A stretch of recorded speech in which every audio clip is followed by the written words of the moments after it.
Today, I want to make an announcement about the sad passing of our friend and colleague, Councillor Ros Groves. Ros sadly passed away last week. I'm going to ask a long life friend, Jane Corbyn, to say a few words before we stand for a minute's silence. Thanks, Meg. Some of you might not know this, but Rosie was born and brought up in Everton. And her mother, Joni, was the youth and community worker, one of the youth and community workers at the Shusey, where I live. And me and Rosie got to know each other when we were teenagers. One of the things that Rosie grew up with, which a lot of us did, and the mayor did as well, is that with mothers who are strong in the community, they ask you to get involved and you don't say no. Rosie didn't say no, and she got involved as a volunteer long term in the community of Everton, and then she moved up the hill to Anfield. One of the other things that Rosie picked up was that very early on was that the community should always be at the heart of any regeneration plans, because if they're not, they go wrong.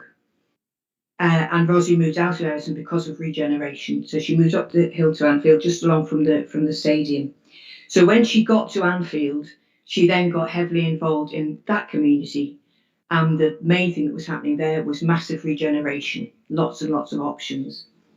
Rosie, as you know, was dead straight and said it like it was. And she didn't give up. And the combination of that is incredible, to be honest with you. And it was brilliant for Anfield. So she got involved in the New Heartlands board as part of the New Heartlands regeneration right across Anfield and Breckfield.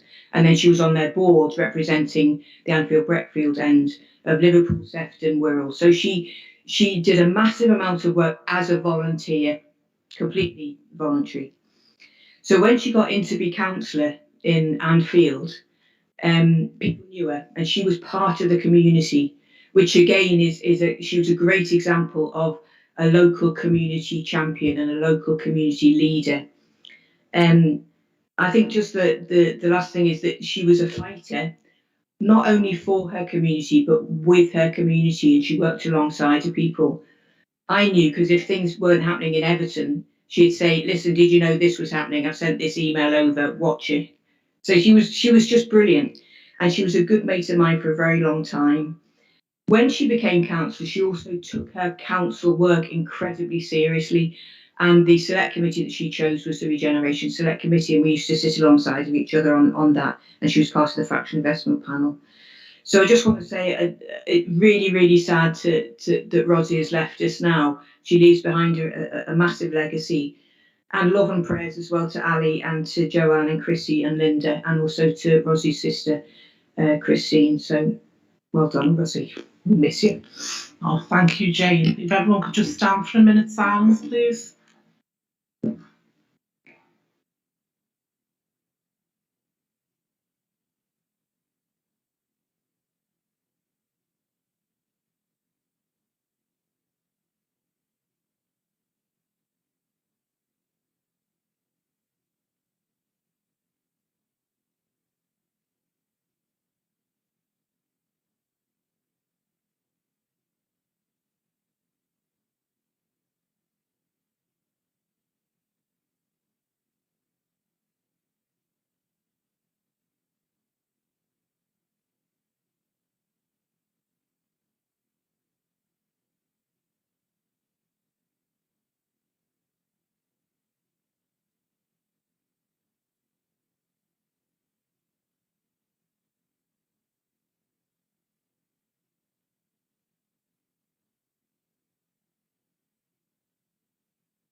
Thanks, everyone. Thank you, Jane.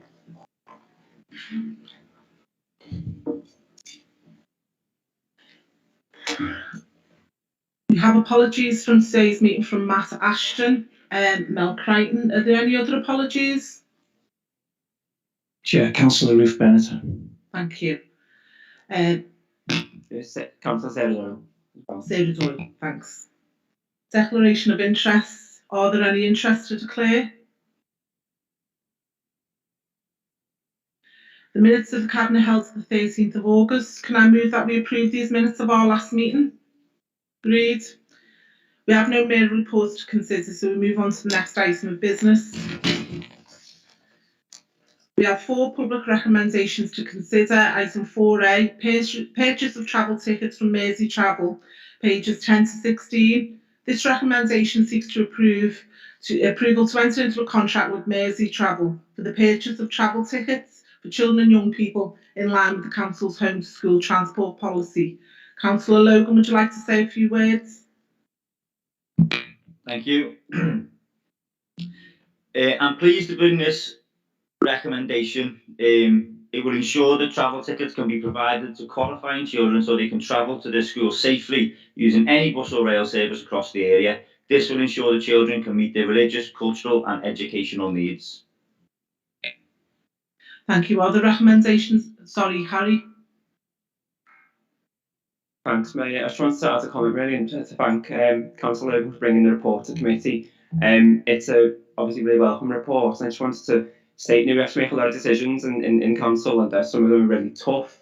We've got some tough decisions to come, but actually this is one of the ones that will have a major impact, and it's not one to be looked over. And I hated to admit at the time when I was a kid, but I benefited from this when at school as well. So I know it took a lot of stress off my own one. So I don't want to overlook that today, because actually it's a report that's really important to many families out there. Thank you. Thank you, Councillor Doyle. Are the recommendations as set out in the report agreed? Item 4B, adaptation to Blessed Sacrament development of autism provision capital, pages 17 to 31. This recommendation seeks approval to provide further investment to undertake works to develop special resource provision to enable specialist placements for pupils with autism in Blessed Sacrament Catholic Primary School. Councillor Logan, would you like to say a few words? Thank you. I'm pleased to bring this recommendation forward for £450,000 investment of the Specialist Provision Capital Grant to develop this key provision, which will see the creation of a bespoke autism provision for 30 pupils at Blessed Sacrament. This is a positive response to the need for extra mainstream school places for pupils with education and health and care plans in the city. Thank you. Are the recommendations as set out in the report agreed? Item 4C, approval for external legal due diligence expenditure to support Liverpool Commissioners, pages 32 to 55. This recommendation seeks our approval to procure additional legal due diligence to Commissioners to support the Liverpool Commissioners. The Commissioners began their work in late June and have identified the need for this provision to support their roles in respect of regeneration, property and highways functions, which this recommendations will address. Are the recommendations as set out in the report agreed?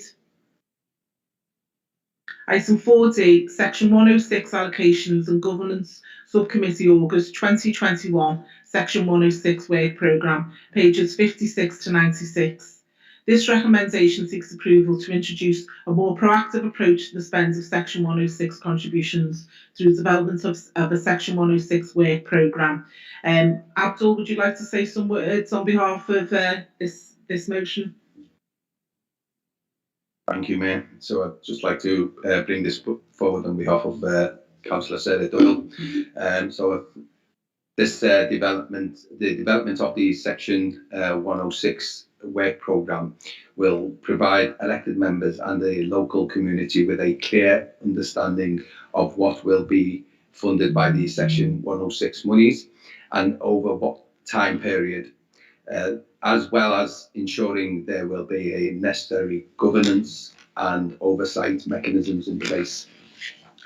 Thank you, Councillor Kadir. Councillor Barrington, you'd like to say a few words? Thanks, Mayor. I think this report's really welcome, and it's great to see lots of projects in our parks and green spaces, along with lots of new tree planting.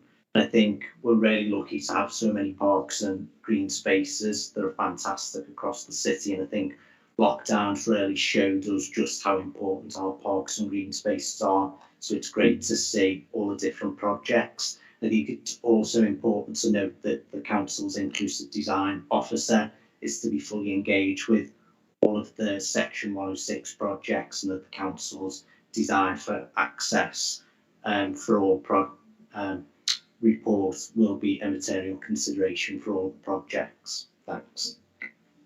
Thank you, Councillor Barrington. Are the recommendations as set out in the report agreed?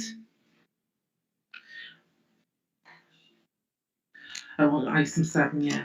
So we have no reports for agenda items 5 and 6, but we do have some supplementary questions for item 7. We have some questions that have been answered that will be published from our members. I'll go through item 7 and I'll see if we've got any supplementary questions that we can pass over to Chris at the end. So we have 2 monitoring reports to consider. Capital Programme Monitor 21 to 22, quarter 1, pages 97 to 126. The report sets out the current capital position and forecast for quarter 1 of the financial year, covering the period April to June. Councillor Corbett, would you like to say a few words? Thank you, Mayor.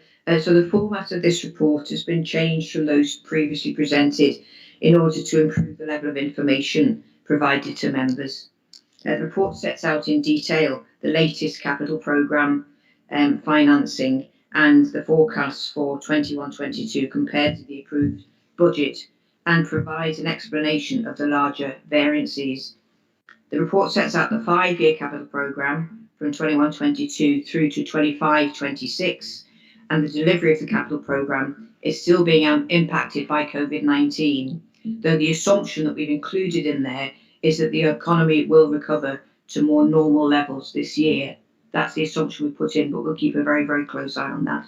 Thank you, Mayor. Thank you, Councillor Corbett. We have a question by William Short, and question by Maria Toolan that's been answered that we've published. Any supplementary questions? I do have some supplemental questions which I'll forward to the clerk. Okay, thank you very much, Maria. Thanks, Mayor. Thank you. Okay, so anyone else like to comment on item 7A? Yeah, Peter. Yeah, if I can highlight the main changes in quarter 1.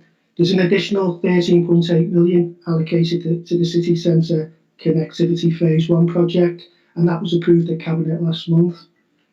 We've included 8.5 million for disabled facility grants, which is grant funded, so that's fully grant funded. And we've rephased 4.8 million of the street lighting programme into 22-23. So they're the main changes to the quarter 1 forecasts. Thank you, Peter. Are the recommendations as set out in the report agreed? Item 7B, this report, the Revenue Monitor Report for 21-22, month 3, pages 127 to 156. This report sets out the current revenue position and forecast for month 3 of the financial year covering June. Councillor Corbett, would you like to say a few words? Thanks, Mayor. The report sets out the financial forecast against the budget as at the 30th of June this year, and includes forecasts of the financial impact of the pandemic on the City Council, which is huge, including additional expenditure, lost income, and additional grant funding. So you can see the spread of that across in the report. The current forecast is an overall year-end budget overspend of 9.1 million. Management are taking actions to minimise any budget overspend, including maintaining the spend freeze so that there is no call on general reserves, and the current level of general reserves is 20 million at the current time. Thank you, Mayor.